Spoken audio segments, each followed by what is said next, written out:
என் அன்பு பிள்ளையே, உனக்கான நன்மைகளை செய்து கொடுப்பதற்காகவே உன் தாயானவள் இன்று உன்னை தேடி வந்திருக்கின்றேன்.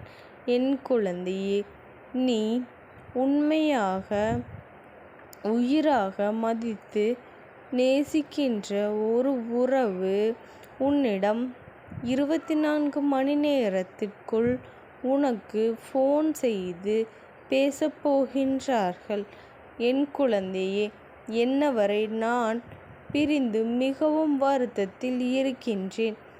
தாயே, எனக்கான நல்வாழ்வையும் சந்தோஷத்தையும் தாருங்கள் என்று என்னிடம் மனமுருகி வேண்டினாய் அல்லவா என் குழந்தையே?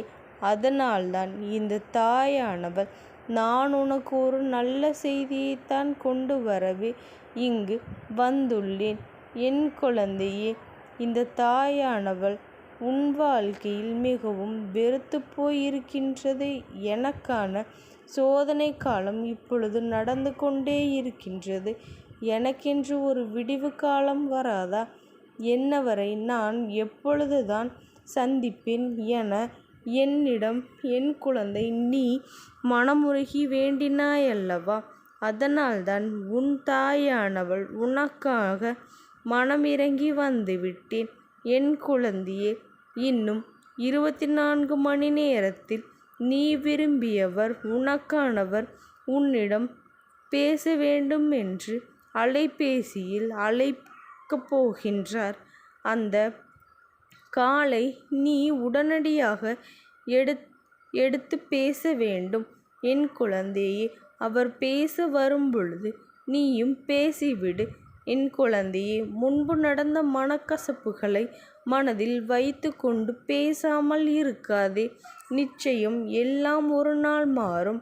அதற்கென்று நேரமும் காலமும் கூடிய விரைவில் உன்னிடம் வந்து சேரும். என் குழந்தையே, இந்த தாயானவள் நான் இருக்கின்றேன். நான் இருக்கும் வரையில் என் குழந்தை, எதற்காகவும் நீ கவலைப்படாதே.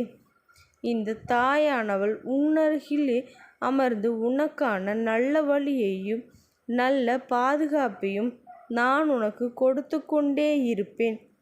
என் குழந்தையே, இந்த தாயானவள் நான் இருக்கின்றேன் உன்னோடு என்றும். நீ எதை நினைத்தும் கலங்காதே. இந்த தாயானவளினுடைய அன்பும் ஆசீர்வாதங்களும் உனக்கு என்றைக்கும் முழுமையாக கிடைத்து கொண்டே இருக்கும். ஓம் சக்தி போற்றி. ஓம் ஆதிபராசக்தி போற்றி போற்றி.